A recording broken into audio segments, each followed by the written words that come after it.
بسم اللہ الرحمن الرحیم۔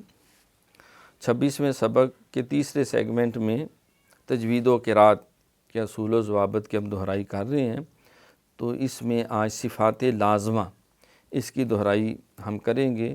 جس طرح مخارج 17 تھے، اسی طرح صفات لازمہ جو ضروری ہیں، جس کے بغیر حرف جو ہے حرف وہ رہتا ہی نہیں، وہ بھی 17 ہیں، جن میں پہلے 10 جو ہیں وہ صفات متضادہ ہیں، 5 کی ضد ہیں، اور 7 صفات غیر متضادہ ہیں۔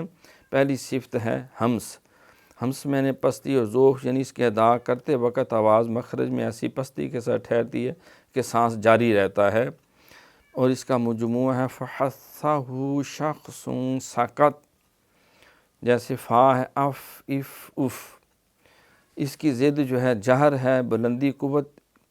یہ جن حروف میں یہ صفت پائی جائے ان کے ادا کرتے وقت آواز مخرج میں ایسی قوت کے ساتھ ٹھہرتی ہے کہ سانس بند ہو جاتا ہے، وہاں سانس جاری رہتی ہے، یہاں سانس بند ہو جاتا ہے۔ یعنی ان فحثہ شخص سکت کے علاوہ باقی جتنے حروف علی با جیم جو ہے، جس طرح اج ایج اج آواز یہ بالکل سانس بند ہو گیا۔ اب تیسری صفت ہے شدت، سختی، اس کے ادا کرتے وقت آواز مخرج میں ایسی سختی کے ساتھ ٹھہرتی ہے کہ آواز بند ہو جاتی ہے، تو اس کا مجموعہ ہے آجیدو قطب، آجیدو کا قطبتا، مثلا جی میں اج ایج اج، سختی کے ساتھ آواز بند ہوگی، آد اید اد، حمزہ ہے آ ای او۔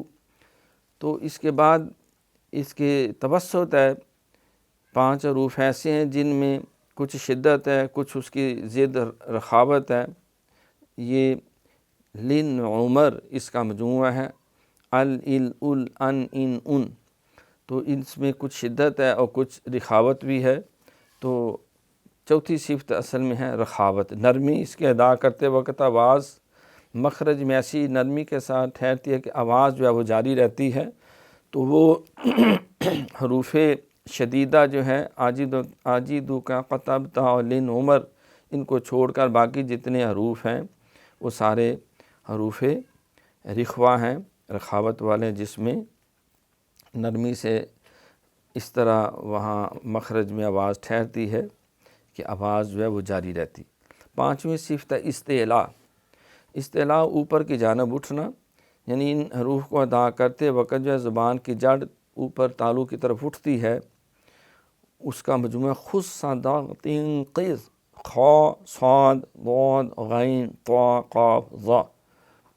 اس کی ضد ہے آگے استفعال، نیچے رہنا، یعنی باقی حروف میں جو صفت پائی جاتی ہے اس کے ادا کرتے وقت زبان کی جو جڑ ہے وہ اوپر کے تالو کی طرف نہیں اٹھتی۔ تو استعلاء کے علاوہ باقی سارے حروف جو ہیں وہ استفعال ہیں۔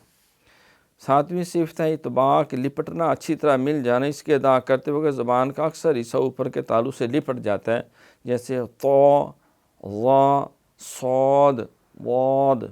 تو یہ صفت جو ہے ان 4 حروف میں پائی جاتی ہے، اور اس کے علاوہ جو اس کی ضد ہے وہ انفتاح ہے، جدا اور علیحدہ ہونا، یعنی باقی حروف کو ادا کرے تو زبان جو ہے وہ اوپر کے تالو سے نہیں چمٹتی، اس سے جدا رہتی۔ صفت اذلاق، زبان اور ہونٹ کے کنارے سے ادا ہونا، یعنی اس کے ادا ہوتے وقت آواز مخرج سے آسانی اور جلدی سے نکل جاتی ہے، اس کا مجموعہ فر من لبن، جیسے اف اف اف، ار ار ار، ام ام ام۔ اس کی صفت اسمات، روکنا، اس کے ادا ہوتے وقت آواز رک کر گرانی سے نکلتی ہے، جیسے عذابن کی ذال، عذابن، جن حروف میں یہ صفت ہو انہیں مصمتہ کہتے ہیں۔ تو ان 6 حروف کے علاوہ فر من لبن باقی کی صفت جو اسمات ہے۔ پھر یہ غیر متضادہ صفت صفیر، یہ زا سین اور صاد میں پائی جاتی ہے۔ صفت قلقلہ، جس میں جنبش پیدا ہوتی ہے مخرج میں، یہ قطب و جدن۔ صفت لین، نرمی جو ہے، یہ حروف واو لین اور یا لین، اس کے اندر ہے جب واو ساکن ہو پہلے زبر ہو اور یا ساکن ہو پہلے زبر ہو۔ صفت انحراف، یہ 14ویں صفت جو ہے پھرنا لوٹنا، یہ لام اور را کی ہے، ان کے ادا کرتے وقت ایک دوسرے کے مخرج کی طرف جو ہے وہ زبان پھرتی ہے۔ مشابہت تکرار، یہ صفت را کی ہے، یوں لگتا ہے جیسے اور بار بار را ہو رہا ہے، اور۔ تفشی، یہ شین کی صفت ہے پھیلاؤ، اش اش اش، استطالت یعنی درازی چاہنا، یہ دعا کی صفت تو یہ 17 صفات لازمہ ہیں جو ہم نے آج 26ویں سبق کے تیسرے سیگمنٹ میں پڑھی. ان کو بار بار دہرانا ہے، ذہن نشین کرنا ہے.